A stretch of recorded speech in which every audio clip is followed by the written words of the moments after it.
Premotobre shimama yamamunyina ha yamwakwa abado ba Adom TV Premtobre Kasee so ena wie nsamasi na braso sa utibie sa Adom TV Premtobre Kasee over Facebook/Adom TV akase no ho Go TV 176 DSTV 280 ewie nsam no dotso na etodwa wo mu bi a wo beti ni High Court Judge at the bank cleaner bi ato afiase 25 years na mfomso no yede mu nchiremo ebeba abayo so no bi so ahia ne nkwanhia wuo yedemu enchiremo ebeba a enei Kumase Sewia Junction ena san kwanhia no ekoso yamampani abede yekire nso de ato National Labour Commission panifo anim ye wo mu ye bia fa adwumayefo no adwumaye panifo ntamo no wo mo enkeka won ho eno ne nsama foforo bi na wie mede bro sa Adom TV Premtobre Kasee midi afia amankwa samaklo dase Mesamu akwa baby mafia ni diemu yentie se de nsam ni nkyeremu ankasa etie ababa wakra ene ne yiwanya ne nkwanhie wuo ebra sprinter bus a wo mutim de ene stationary car bi edi mpunimpu ewo Kumase Sewia Junction na wohwemu a wo mu praye no nso ye de wo mu kokonfo no che aban ya resabie mu mienu a akwada baako eka ho no wo nkyense won die no ensumu de ne Adom TV Kasee etwaso Sprinter basa enipa du ensian ne wo mu no na ekwa putuja ohwe onipa ba ko na oteka animu a wapra onanim na afei no ensanso de plaster na de abambam ho okyeremu se na sprinter bus driver no na wo twimirika dodo eno nam so bia ode kɔbɔ ye stationary minibus ni mu no intimity an se buebu mba ne kaka mu ka anim intim na ka bi betina konto bu sharp scarf na one side ni pejae na kɔtɔ ba ko no so ana ntiba emuni ba ko no so kɔtɔ ni se na we twi na se etwi ase kɔtɔ fom oba ba ko enimu no ene ne ba no mo sprinter bus ni mu oba no de ɔtɔ na no won se do amunum hɔ a amane bɔ ne kyerɛ sɛ enipa du ba ko tibia mu no ɛyɛ nanso mienu de Odoma kopimo konfa no cha baya resabia Kwame Ofori yeboa a medical superintendent e Kumase South Hospital. Inipa nyina na omoye dunsia na abofra ba ko na eka dunsia ne ho ana yi ba ko de wafim ye ka se ba ko afim mienu na omo ho enye bakunya ni ayen kan brofum say head injury ana bakunso nya cervical ekokuma wo mrahye bedwafie mu se ebeya special prosecutor Kasee Adom wonye hwehwemu mfa 900,000 Ghana cedi a yede chata yi private jet ma Adom kwabenya mrahye bedwane Sara Adwasafo. But there has been quite some silence on the rental of the business jet. So I decided to look further into the matter. My investigations now reveal that the Honorable Sara Adwasafo arrived in Ghana on the Gulfstream G550, a jet registered HB Joe. That is the registration detail. HB Joe. HB-JOE. I have also found out that it costs $4,800 an hour to charter the HB Joe. When you do very conservative estimates, you look at how the HB Joe was moved from Belgium to go pick her up and bring her down to Accra, an 11-hour flying time from US to Ghana. When I tracked, it took 11 hours. And then the aircraft was then flown back to Belgium. When you put all of that together with conservative estimates that factor in the parking fees, the reposition fees, the one-way fees, the crew fees, and then the wait time fees as it waited for her in the United States of America to come board. When you put all of that together, conservative estimate is that this country lost $140,000. At today's exchange,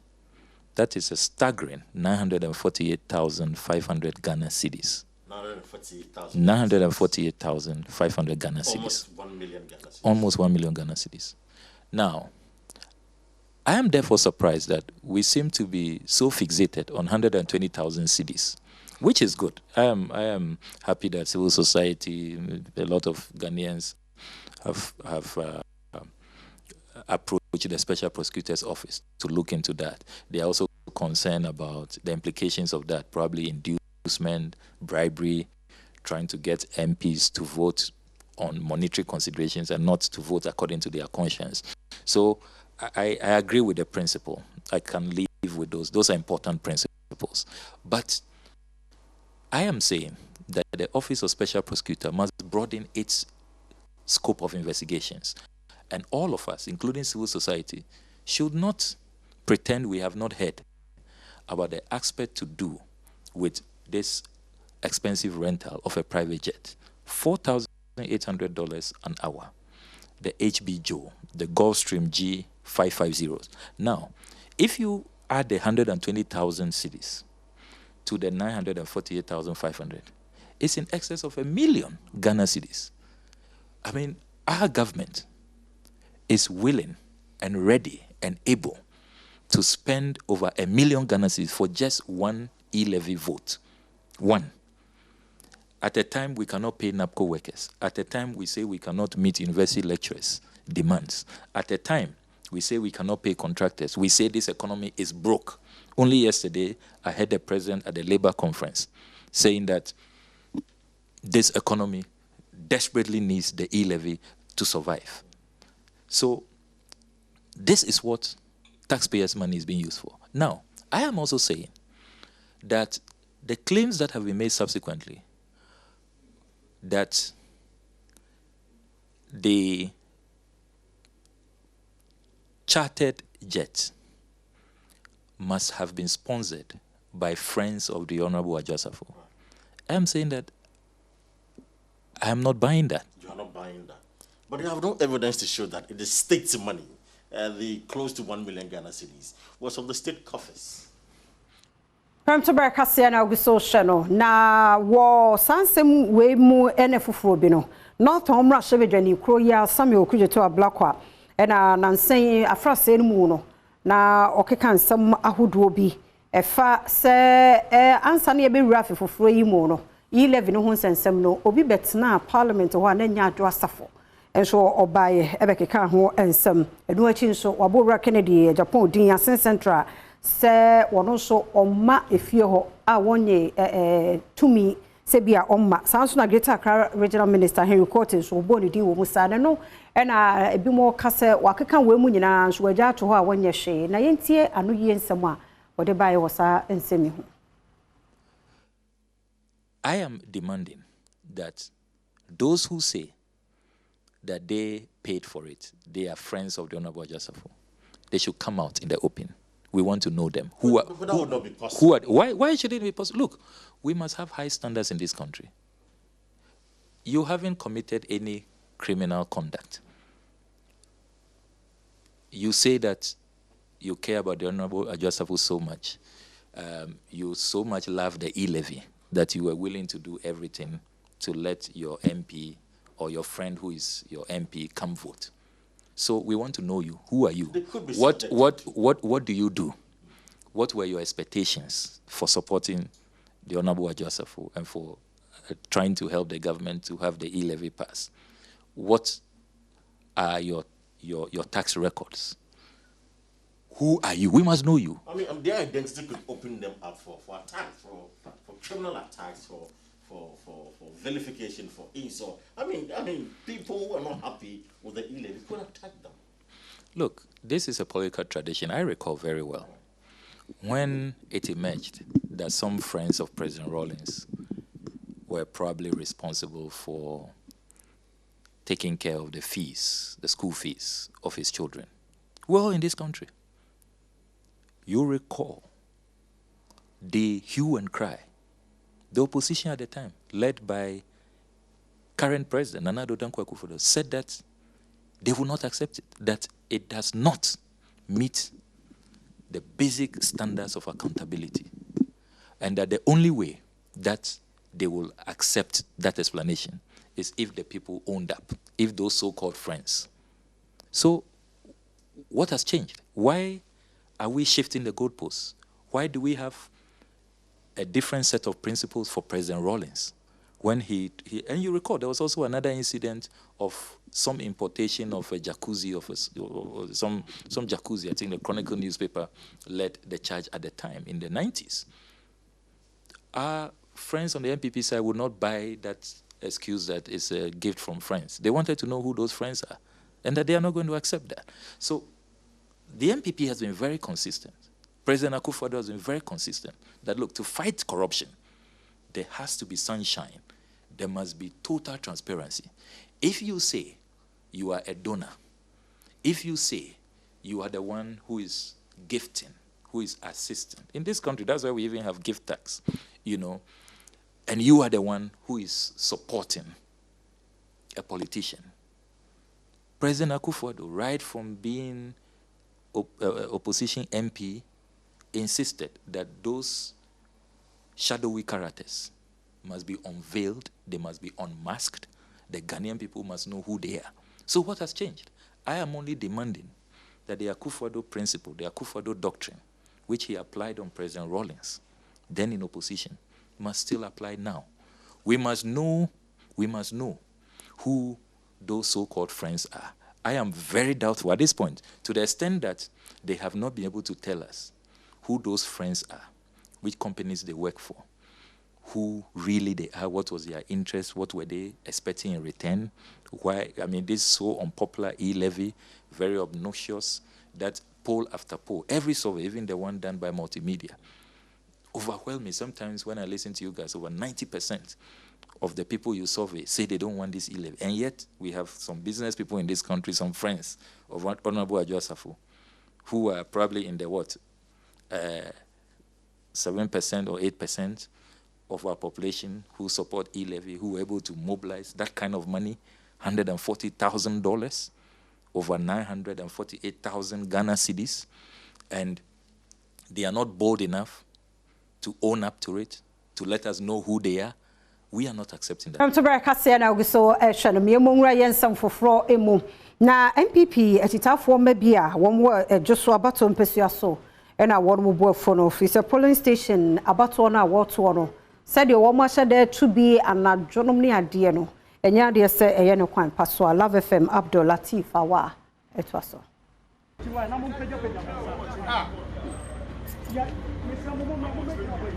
bravo.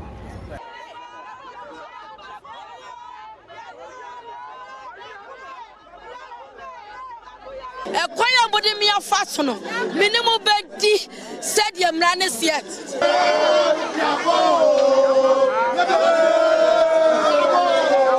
Enipa bi wa MPP amanyukuni mu ewa giso abato mpeso so wa sentiment mu HSA ade mo mpanyinfo enom ye ewa ba wo mo tuna hemanache na eyade bi ha dwene pa won kire se abato abakose mu MPP amanyukuni mu giso abato mpeso so no saadi wi ebinsi da 3 days ago ne be for forms ya fele dia ba ya tin won hwe dia tin ya ne se enu anaju no mienu wo ma to abawie even presidential kwa ya ntona anaju no mienu ya penu for the anim ama ya tie se obi amefa no forms na tin dia tin se untumi se watu amayen sa nya no kura untumi ntu ahwe wontu a wansidi ya ba party officer ya bana ne se obi antone de ene 2 o'clock ana obi from sabla police station ya to aba ampa me ko ye memma na we aya me ba cha hwana pawei na we apagya ne nsa hwana pawei ni apagya ne nsa ne atwitwa mo pictures ya to aba na jo aba ya to aba na jo me be se mbusa jo se na ba na yakoto ya ne yato na jo ati dia ye kan se nanado ya panicho bebrebe ajuso ha endis begyina kra wom omye dan a omunya yenya ne to aba ma ajuso ha da bia ye nyame yi enkro ba mienu okuma se ne to so miensa da bia ti sananado nima on kasa nkyere dwonkumma saba ne yento ye omuma ya meto ontumi nso tia omaya husi anto titru ane dwamboadu Opanyina we kire si dwemteni abedi kire edema MPP amanyuku no ewo dweso abato mpeso so ora intim twumasi HSA Never in the history of Adom have we ever voted at dawn, 3 a.m. If we voted at 3 a.m., I wouldn't be a constituent executive because by that time I would have been asleep. If we voted at 3 a.m. previously, nobody here would have been a police station executive. You see the number of people here. They are all working towards the interest of this party. So not one person cannot entrench him or herself upon the people of Adom. All that the people, the MPP faithful here, what we are asking for is that we need fairness. All what we need to do is that we get our issues to the region and to the national, so that they will come in here and look into it and do the needful. We want to break the 8, not to break the party. That is the agenda, break the 8 and not to break the party. Ora Edweda Mponsa Budua, ohwe ni mu say, obegina ewa MPP amuniku ni din mu ewa dwoso abato mpeso aso no, e kire say, eye wo haw kese pa, saa de no a esi no. If MPP wanted to break the 8, let the grassroots decide. Because what I can say on authority is that, look at the people here. If every member, this 10,025 people, if everyone is going to convince 5 people just not to vote for MPP, where is our stand in Adom here? Okopiem ewa dwoso abato mpeso aso a, MPP amuniku na stronghold ba ko pan no ewa Asante Mantemu. Abdul Latif Awa de Amaneboy Efre Asante Mantemu Edwoso. Beja fie mu na me Kasee osofo a yeyi ne se won hwe gender ne social protection so eye Mama Cecilia Abnapa na wo yi nsema hodo bi ano ne Kasee mu no si school feeding ne de se ne abona sensen kakra kusi so ombetuatua aduanefo no wo musika ama wo mo me ko ohene amponsan ho o brahye beja fie won ne tonkra ne breye ene ne nim komo ohene wotemenka ye mo ahamu akwaba ohene wotemenka ye mo ahamu akwaba. Hello, wotemenka na beto onkapa na Mama Cecilia Abna dapa ensembe no de atudwa fa school feeding no. So wotemenka dia na se dia de atudwa dada no ene na ye Mama abetna Cecilia dapa oba ye mrahye bedwa fi hanom na ne nante se ne sen ni nyina ne se ye bisa no ensemo efa ye suku ahodo ene aban nuane a odema ye asuafo a won edi e wo suku mu hono na no na ye Mama Cecilia Abna dapa de to mrahye bedwa ne mu se sabi de ne efe no school feeding program a ne che se ye ma embofra no aduane wo school no ni nyina no ya twe asan adenti na etwe san ye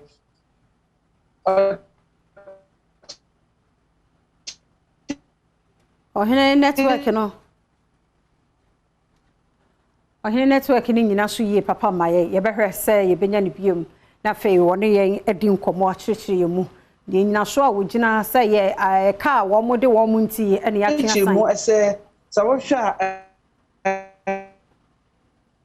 ka ene wona na wonu aduane edema enu nti enu ede eka na awie ansa na wona wonu fra no na wonati na enu ena eye ona bonya kote bisa ne se na sabri a esi emofra no mbra skum no ma betina skum ache na afenso so aduane no aye no ade ama esuafo no ye mfa mba bia na asa ya twentwa ase no ebe de na mofra betimi atena skumo no ede ache na no na mami eche mu se ane o mu se saade Ghana Education Service na efensi na so enu ehwe kwan se wode ne yema nyina betimi edi agu akwan mu a amofra na wone ba betena skumo ache no ebetimi aboabo afi so yesan bisa no se eba ne san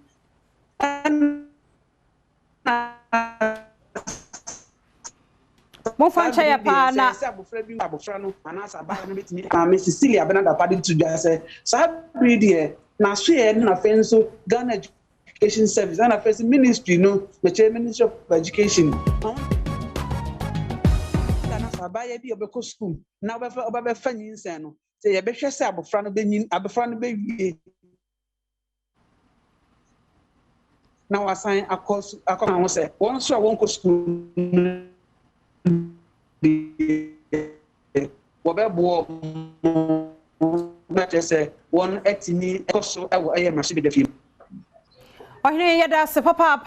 mu no hono ya ntini ye papa nanso ya judi se anwumre Kasee no mo no de koso nyira nso besan abokire biem de abre yeda so ohina mponsa ya manu boni ya oton krafri machine de film bre yeda Kasee no konsa foforo mu na Cape Coast High Court ya Justice Kasee Boache eti adwamo no odwuma ni bia no ye na adwuma e wo bank ba ko mu ya kro no boko so be 600,000 Ghana cedi no ene ye de na kwakoto afiase mfie aduonu enum Michael Fosu dodo no afre ne Beza ena na oye adwuma wo Ghana Commercial Bank Sekuma Central Region na woni nipa nan bi ene yabo wo mo sa kwadu a ye de wo mo tumudie nti ama ono ne sentence ana na fiase da no edo so sin afoforo no Adom TV Kasee echi Cape Coast High Court Justice Kasee Buache eti adwamu ena edi animu amatemu akoso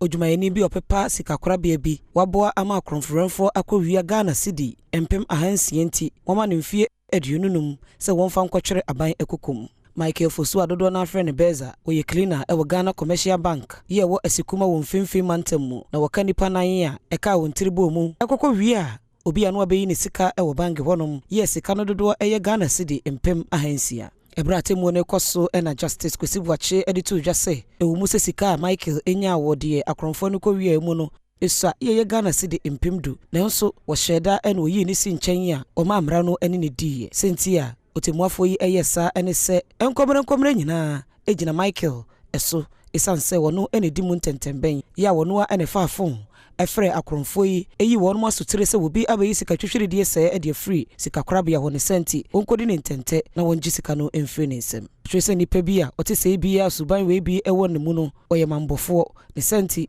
wogina we so e de ato won mo aye adwuma wo sika korabia nyina anim se obi bi a wo sa etrimpo no omontungu esanse sesei emra no ene saafo ni nyina ebedi ne nyonyo ansa na atemu no ebeba na wieye no Justice Kasee Buache ema akronfo yi akwanya se wobia enkasa na de odikan no ekase satemu ko na wiye no odifo a obesere se court mfa nche no esanse oya branti a owa abusua ya emamiensa en wawo esese wo hye ne mamiensa ene ne yire eka ho esenti ebe ya akokon mfa nche no esanse sa no yoye no ebi nsibiem de otoso bi no nso editu dwase ogitum se wodifo ewo sa asemi a ekoso yi emu na nani so se court wanya abotre ama no ewo sa bremu na nso esanse owa abusua ewo yire wo menti obesere se nka court emfa nche no Justice Kasee Buache etie ni nyina ewieye no ene woditu dwase Omuse wonomu apachaw de nenso Ghana mra Criminal and Other Offences Act 1960 Act 29 no emra ekyerese obi biya sa bonefusemi ne ho bon mu bi no ewose wotimi emamra no etwenaso esenti akronfo ne mienu die oma wonomu emfie aduno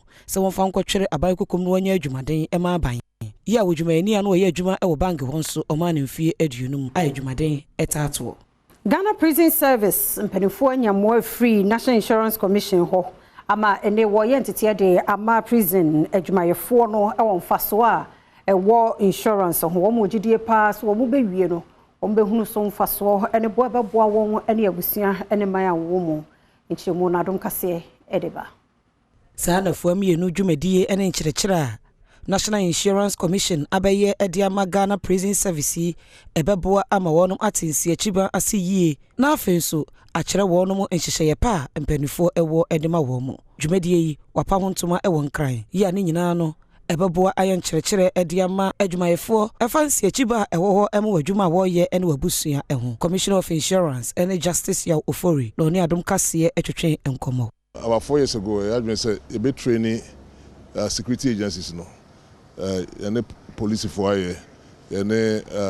immigration aye any fire aye say no and immigration for aye is about to see prisons so until I feel in the shall say what prisons now I hope say idea ben afibia about sound so if you say senkofo baby insurance say almost be church mo busuan for insurance asemi ba omo betimi omo ti asento be hu kwan omo so be educate enwachi osaka de to aso say sisei oman na ekọ nanim ye pa enti enipa pi ahwase eti ensi achiba ahodo a ewo oman Ghana mu ase the CN so say within 4 years no you say training youth 10,000 ewo Ghana ha enya akra ne Kumasi nko the whole Ghana you know the old 10 regions of Ghana no ya training be hono they say make say ya achieve your aim no of training 10,000 youth in insurance and an insurance agency to whom we are insurance college mamo certificate in agency insurance companies no at the farm mamo juma there no in your home for so you know back on say go for better insurance I say. The second one on say esanso man ko for adwuma. Mampani abedi ache Dr. Alhaji Mahmoud Bawumia de ato National Labour Commission penifo nim. Omunkeka wo mo ho pa wo labor adwumayefo no wo adwuma wura no ntem nchiwu ahyewa ya na ekoso no. Nchemu na Adom Kasee edeba. Ni aduonu mienu National Labour Conference empanifo de kwahyehyɛ so ewo kwawunkwatia na dwumedi na se na Ghana mampanyina bedi achi Dr. Mahmoud Bawumia editu dwase kamia yese ohaw bebre na wo ekwan ya National Labour Commission fo edidi wonjuma ewo mayimu eho na sesei de bebu adwuma ekwo titiripa ene se wode wonjuma ebefa abefo kwan so sebe ya ensemo a omanfo edebetu wanim no obetimi ayi anontem. Because if you get to the website, they just tell you what their mission and objectives are, full stop, and then you go. But someone doesn't need to come from WA, right, or Axim, or Ketikrachi to come to lodge a complaint at the National Labour Commission, right? Let's just give them the option to go onto the website and log on and present your particular condition, and you will be done. I will offer free technical advice to the National Labour Commission. Nanusi yape na twetwefo panyini edema National Labour Commission Orofu Swasamoa ekadeto aso say all disputes, no matter how difficult, can be solved through dialogue. And with education, we can prevent disputes. So we will want to establish offices in the various regions. We have called for assistance from the tripartite government, employers, and the labor unions. If we are able to establish these offices in the regions, we even go further, as suggested by the president, vice president, to have a digitization of our operations. So in lodging complaints, responding to complaints and others, we may not need to come to our offices. We can do that through transmission online. The Krakra and a Secretary General, Yawoda Trade Unions are no Dr. Anthony Yauba, and so any Adom Kasee, educating and Como, and in Sambia would do two Jawuj Medina see any. You see organized labor leaders leading strikes and so on. It's not because we like it. It's because we think you don't listen to us enough. But this conference shows that now you have opened your ears and you want to listen. And I think that is very positive.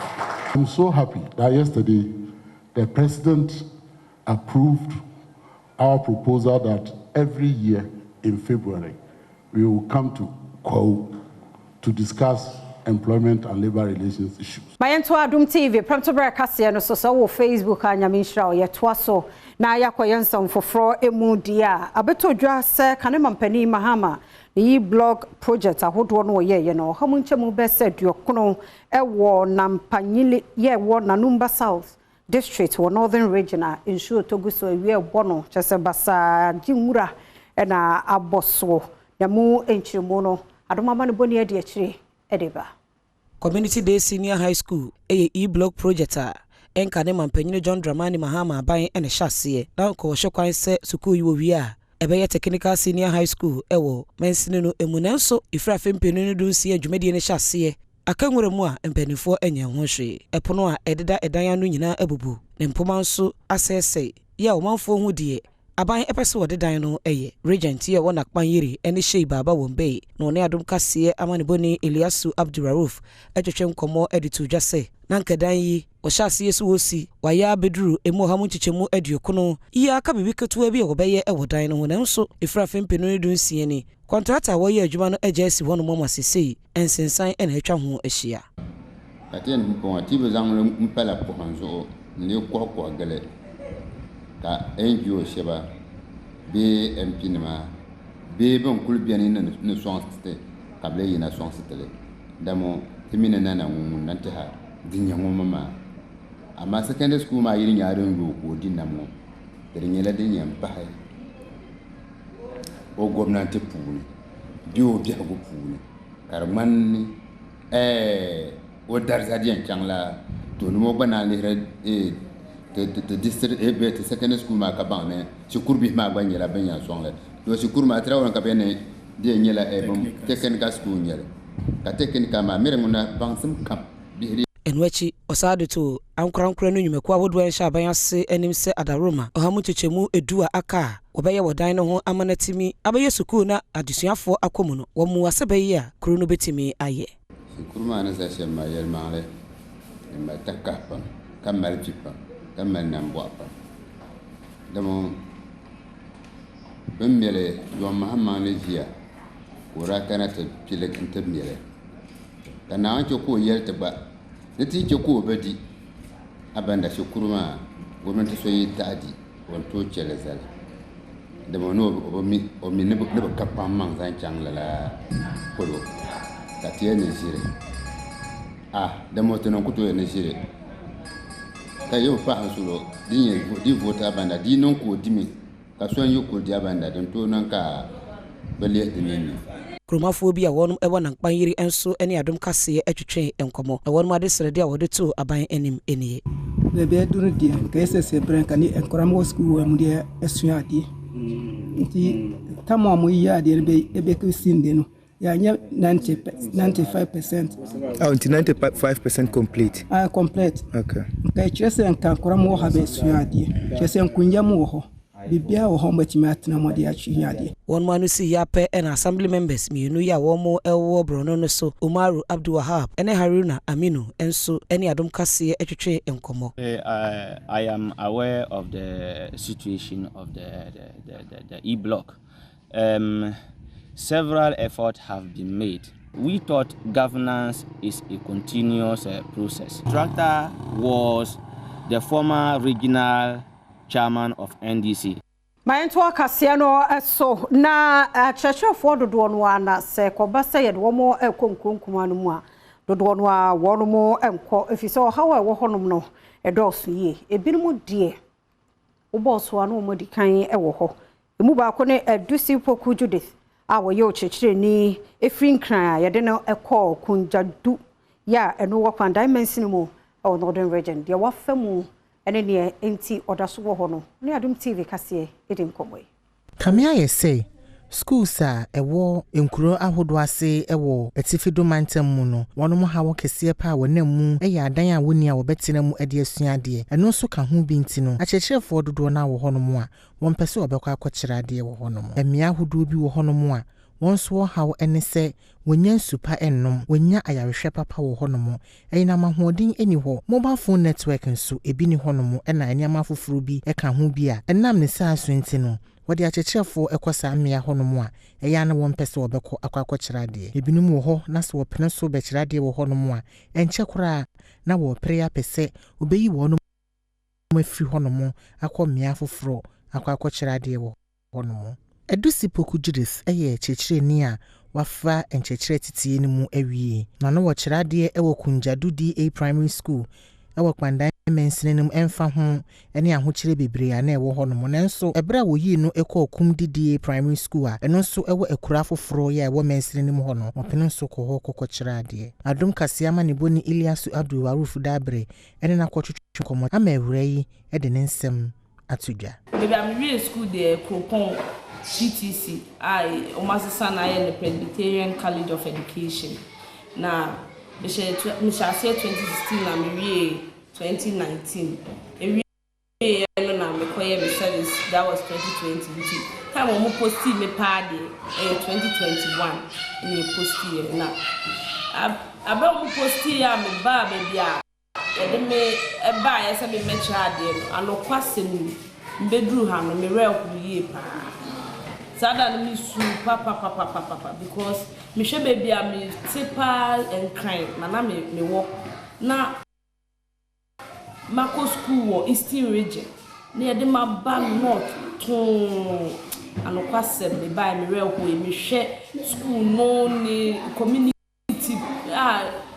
unkofo wo ni their way of life na me hwe say baby am fia ba how can I cope with such a kind of life inti no kwasem na ye de pa enkola yi so omonte me kasa me so menti omo kasa language became a barrier me to me no communicating kola we no meda trauma de amomate ase inti na ano adie pa ano adie na me ren so fu ye pa because na me hu ne se o ebeyedi even eho so unya normal nto ope bibi ato a unya nsu asem even pure taye common na baby a ebi wo no eho unya nto even de obenya nsu ato krampo no sebi untumi no because mo de normal hye fridge no ma amamu nsu no mu nyina aye style bi nti na edin asetena no mu de na edin so na me adom yeguso kakra wadane di se afimpinu ani dunkunu mu na wode na desua ebe awiye. National Commission on Culture Wadmo Power 2022 where Ghana month no eho entoma wombuta nyina ne se wofa hye Ghana afade ana di Ghana nuane no ede bema mmabuno enuma ye wo man Ghana mu sanhye mu de na senadom Kasee ko ho etwaso. Janet Ednanyame ekasa wa bra National Commission on Culture eda afi we Ghana bosome no edie no na wode to omanfo nyina anim se omomode ase efi obenim bosome yi mu edikosisi afe no ebekwa awieye no obi amomodin se ade bia wo behye no obema Ghana afade abemu obi amomodin se obedi Ghana aduane na afi obo Ghana ho dawuro ede a kire ewiase nyina enam sa ayo so ebetumi aboa ama mebu no ewo memu no watumi anya adwuma aye. Foreign fabrics and I said dresses and I yeshe. Nkanka say ye bod the wuro ne di Ghana month, Heritage Month. Na fe wo de ne ye kan nyina wontia. Na se be wo nyaa ne ye. Enti ne ye kan say the month bosome miensen efi ne kosi na wie. Ye momodin say ye behye Ghana eniema. Bibia wo behye. Ah sebi se nye Ghana ntimempo a fa bibia kire se wo ye Ghana ni bam. Enti yesre say ye adwumamufo wana hihye suit de kwa adwuma fine ye nkasa mamonhye na muma bia wo lapel no na de kente kakra ato na no anake pocket we de kente kakra ato na no amma say dinkra symbols so a mo design ne kama lawyers, judges, police, military personnel yesre mo introduce something Ghana into your uniforms amma nipa hu say ampa because mo de bia mo na mo brochire ne ade branding na mama Africa eyi obi a wopamade na woton eniama ye de Ghana niama na aye wono so edi tuda se efiadanko a watu asi hono mo a wode hye Ghana afade no emmoa ne senti anka beye a anka de biara da tade bi obi abehye no momode so bema Ghana afade abemu sanse no so beboa ama Ghana din etumi ahyeta ewo baabia ti mistress ye parliamentarians mo omu start share African war every day omu adani models youth no ho a obi aberem ba o share designer suit ni where won create job my youth no mo who create job ma dio omuwo abrochi because omu na mo produce we no but we share your African wear de bia obia be hu say oh you are creating job for the youth. Adom TV Premtobre Kasee na uguso shadow na Adom TV de ya shase okra da ntino ye bibia ye bia Ghana enioma ne sade ntino ye de se ye so say ye bebod Ghana ho edawro ne ye de ni akire eye basket a ye de enua na eyiye ebie no eho ene ye de ni akire mfaso a ewo so ebia nso ene ne din na Nhyira FM amaneboni Anita Sewa Azoka ede de ne edi sansem ye chia odebre ajoke sa basket me no ya me de chemu ni na ne ye nedi anti ama ayobia odi kin ana emfia enwene kenten e wasante mantemu odi ahodo bebrea wodi atoto kenten na ejina bibi sunti 88 no ye ntia me friend di 88 no so so hwe ne ntwe no 88 ni ya ne se 88 ni ti 88 ni ye bomti o so fa su ko school ya ne ye ntwe bi utwe 88 ni ne bom sa ne di ye ya di ye design ono ayo no dia o hwe ne shape ni so na o so ne to no o so ne nsana ayi te se ayo no ntia me so ye ne shape te se ayo no ye ne di ato sa iron basket ko basket ni so hwe ne so ko wo pema aye na aye shape na isa ene hwe so ede yesa basket no jenso ye friend koko basket no net no eno so design no ye di net no ne ye design ma no aye fefefe sa no to on die mfa candy be Fred net and Unqua and a tonton so. And isn't tontona, you walk a remon in Suano, and you could try a while where Muslim and Kama. Your petty sandpaper tree, and you could tone me and your diabo. Ocean can't tell who do I want you here. Or just say, and you put a tablet toss any may pano. A you one more in free Ghana. Rafonomanji, a manager, Mano, and Gonia Yomoto. Yes, I divide that chef where this is them, yet them coming in Omoto. And my dear said, they are Titiana, and now my yard. I'm where the king, and I am fear and you contain. P no more, and yet yes, and woman see Muntitie or Manyebi. Now so, I'll boy be Brinoa and Pumobuno, and Momon sat it to me call Mano. O canopia abono here. Aha and a baba when you fish here at the San and 9 a juma. No bobolo. Them say dear. What him fear and a unit contain. Babachere say jai boro bono. And mo 2 year. A ye pan ewana brabum. A drube bia me pe ball in sempa. A chama majai school kra madwin na wo ball. A juma we ana me na me de ware. Entimidanya me ase eyete me bo krono chin ba fo nya mfishi adwe wotwe mienu o kire se enfia ana kina ye de nwene niema yi eyade eye enu nti o kire mabunu se omfom ho nhyemu bi nkara de bi ma disam no nkara na nyi sa ifin adwuma yi ho omfo se ifin omumra emisia sanse skawum enu ani de ahwe ma school ni ade isi me baba ko America adwuma wo ya adwuma but feeling to know enemre ni yemu o hwe kin ana amfia de nwene kenten ya o sai mere wo hu yie pa ene ahoden ni awomo a enwene kenten ehwe nyina ne se enkrofo ebeba beton titiru ene Ghana na atumi aboa amomudwuma omoye no atu mpon Anita Sewa Ajoga at the Ghana month amaneboy free Asante Mantemu Kumase. Premtobre Kasee na oguso shado de edu so no ye Adom TROTRO nene ye ba be hye Sewa Prempra kopiemo ewonungwa na de achechefo wono ka se ye ma wo living allowance anyema mu ayedin ye ma allowance bi nka ho no Sewa Prempra ne ade hye a wo mo hye edi enkomo owonungwa sese Sewa otie nka mientie wo mo adwenkyere e wo sansemi ho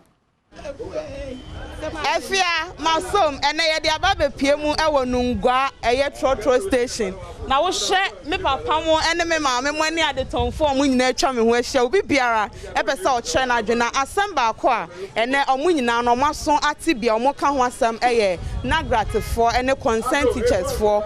kola na omo hwehwe se eye cost of living allowance omo kire se Ghana ye den ne senti aban ema omo alawa kakra no omo mfantwitwa nye omo ne senti omo ye Ghana for de no nim said ye dru so no e ya adwenkyere nko a nti omo be kire omo adwen ansa na meko bi aso no I think we were pentem to mini kan ne nkasa teachers for ye na grat for omo se aban mo omo alawa wo ye Ghana ni se na wo dwen fa ho me pacho wode mo anke because see Ghana ye dem pa ye tutu niemem nti se wode mo no wo to wo mpe mu na wo tum e kire ye mma na de na won so wo benya future leaders papa e Ghana Ghana den na ye ne den ki nyina obi ekomu bia na obi ekomu bi obi a ba teacher for one day no so e pa se woto wompe mu ni ade na wotu me kire nkwala na se na yenso ye soya na ye bla ye de hwe nkwala na yenya bibi papa efi nkwala na wo mu eja wadwen hye wo sa asemi ho ene sen well ye dase na ni edika no ye me ye driver ni na em se petrol na yetum wo ma we mu no atete pa sape na aka bribia sesia because of petrol na omututum ni nti ama pure water kra yatum enti teachers na sam na omo kan no se aban ema omo ade aye friend kola no odwen ho sen eno so me support lectures no se at least no senia normal isi kono wo muso wo mo yire no mu ne ma wo muso wɔn kɔ edwam nti sɛ nneɛma no ɛkɔ soro deɛ ɛyɛ sɛ wɔn nso wɔn kola no yɛde ma wɔn sɛnea ɛbɛyɛ a wɔn bɛtumi anya adagyeɛ na wɔn anya adwempa de akyerɛ yɛn nkɔda no adeɛ wɔ sukuu. Ba on sɛ de na mi bisa sister Ghana den na ayɛ ne deɛ obia na FM bio. Obia na FM bio nanso mitumi hu sɛ ɔmanpanyin de ɔnfam. Efisɛ sɛ nka ɔmanpanyin ne fam ɛna ɔdwen Ghana fo no ho a anka menyi ni sɛ anka obetumi de 10 days suspend 50 billion ɛwɔ play mu a mfaso bia ɛmma Ghana fo so. Nti megye di sɛ ɔmanpanyin ne na pamfo ne deɛ wɔn mfam because sɛ wɔn fam a sɛ na mika di ka no anka no man ketenkete bi wɔ anka wɔn de betu dwa anka ɔntumi san kɔfa saa yi levy we so mfa mɛsɛn Ghana fo kum. Nti wa kyerɛ wade Efia sister ya uhu ni wahu ye bedru hanoma wote ya no camera ne to ne so pe ye si ye hu no anoma abo sense e de na uko hu ya odamebo a eya me de enti de ye ken wadwen kire ewo ho ene se kasa no wabusuafo ente adwen kire nde echichafo ho de mejitum won no wacha mafa na de nti sa abaye nti o wanka wa mafa no obetina fi won ya de papa o wiase nti aban on che teacher for the car no you are saying kada kumpo ne yeton 2 cedi first den kada ku yeton 1 cedi pia water 30%. Yes re ku fa de ya panchaw we are say dem pa nti ya panchaw on ma we are say on ko fam on say teachers for na some kan say aban emo akachia abosome no ebetimi aso omo ama bibi on pese omo tade biara on pese omo ye no omo timi eye na on say aban so ade atmu say omanyi mu aye den enti on say my sister anu mu aye den pa my sister emu aye den enna die ya ma amuna enyama wo ekura wase adawa fun wase na eku 20 Ghana de ade na amane meton ewo honey nti fi esuadula abaham 20 Ghana enum ye 1 million adan nti aban ye panechaw pa on ya wakandempo o ma wi asenya mblaw aban ma wi asenya mbraw ema ma me wa adwenkyere bra be kyere wa adwen bra teachers for na some omo kan say aban emo omo sika abosome no omo betimi de atwi charge omo ho omo akachia no say de be so omo ewo bibia mu o adwenkyere ne say adwenkyere say ne ayekọ no esa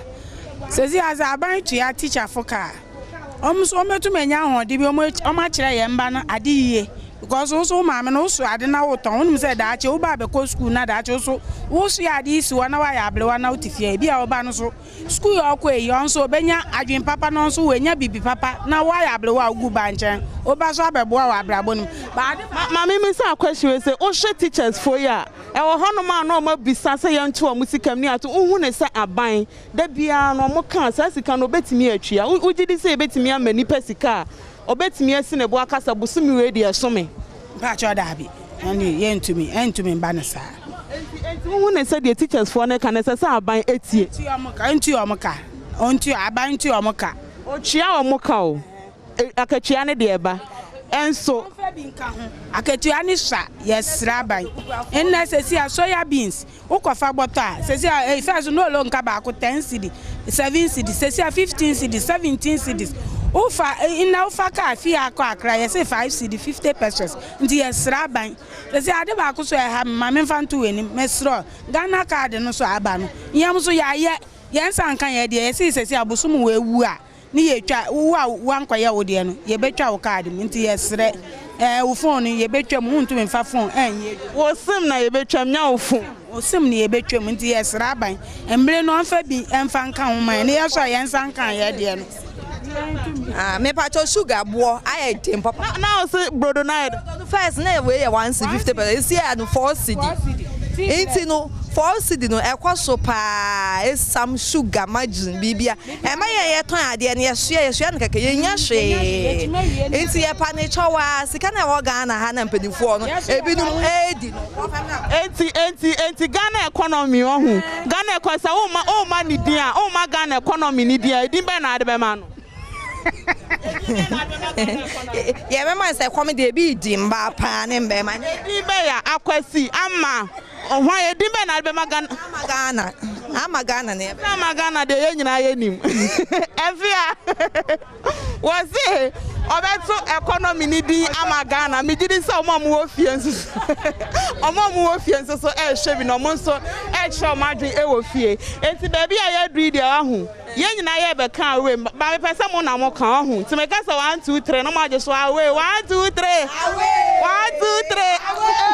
efia baba Yada se papa pasa wa prempeno no Ghana for ma kire wono mo adwen Adom TROTRO ye hono mo topics ayi stories na se de ogumo no obi a kire na dwo ho nso na de ogum red so message na nti na de topic ni bi na Ghana for kire wo adwen wo ho no ma menye sankra to ehia pa na ye ba e beto so Yada se ogu social Adom TV Premtobre Kasee Midday afia amankwa tabaklo miento so na yan konsam for mo na Ministry of Trade and Industry one more area for rural enterprise program so ene wo mo de cassava processing factory ya ehye 1D1F no asede amadehia e wo Pandai mention no emu na Pandai mention assembly no wo mo ene behwe so se e be crown yi na botayenti e de ba ho no mbedu ho Adom Kasee e de ba Jumedie mpenifo ebepi ase ene Atakofi Emmanuel ya oya ba na musini na nanoma hemfo owura drama mumuni ya oya district coordinating director ene mpenifo aka aba na musini opandai ene Atakofi Emmanuel no ni Adom Kasee amani boni odi shebo wusu job etwetwe nkomo edi tuja se ejuma eba ana ye fa enipa wa ejuma mu a ye fa ne omo pe ejuma ye nye ne a odwunse obetumi aye ejuma no ne ope ejuma ye a odwunse obetumi aye ejuma ona wudi adwuma no ma gidi say very reduce unemployment because ahanum asasine fema banchi mamu nso betumi ado banchi no bebre na omudi atona ma factory nti ne best say mamu no bia try say obedo banchi no odo a no mko fa banchi na aba no mo so ni kakra ni omo so edo a obesu ogu so no so ni kakra ni gidi say sa eba unemployment reduce afeiso ode factory ya mpanifo AC ehun faso bi eto Adom Kasee enim akana se meda o mampani na kufantu as se yenso oticha de se one factory to depend so aka na meda na se misu media na naimu se at least aduma obi amakwanda no so be se akọ yesu ama aban no ediga na nyina ene kwanda district nti mbeda nasi sensa iwe aba babu bua mawuni omuso ahantuma aye Ora William Keteku atiemo ene ye project consultant no so ene Adom Kasee etwetwe nkomo ekere ensemu handing over this project as the first stage handover for the project. The project is in 2 phases. So the first phase is the physical structure, and then the second phase is the installation of the equipment. So today we are taking over the completion of the first phase. Anusi yape ena monitoring and evaluation manager ya woda rural enterprises program ano Ora Cletus Kayemwe enso editu jase. I think this is very important. The facility has been set up with that in mind already in terms of how waste is disposed of. But hygiene goes beyond just that. I mean, how they keep the immediate surroundings clean and all of that. We expect to provide training in how to use the equipment so they can maintain them and get them functioning all the time. Mayenko Facebook adwenkyerɛ bi abahona yenkai na Derek Aite share live or committee 22 la shibi and watch share Daniel Jane so share wie Hassan bin Abdullah Police way ono ne die ni se 2024 na chese abato ho ensemi no work if it's MPP dia ji senyame ebam Ojimoko Yao Godwin and so ewo aha ena ono so ehwe Adom you are too much mo news ne fantastic and solid ne de eno no yada mo asepa bra kwa ni mo comment ye bekenkan ma menyina no so na me fa Kasee ne nsi Midday afia amankwa tamaklo edase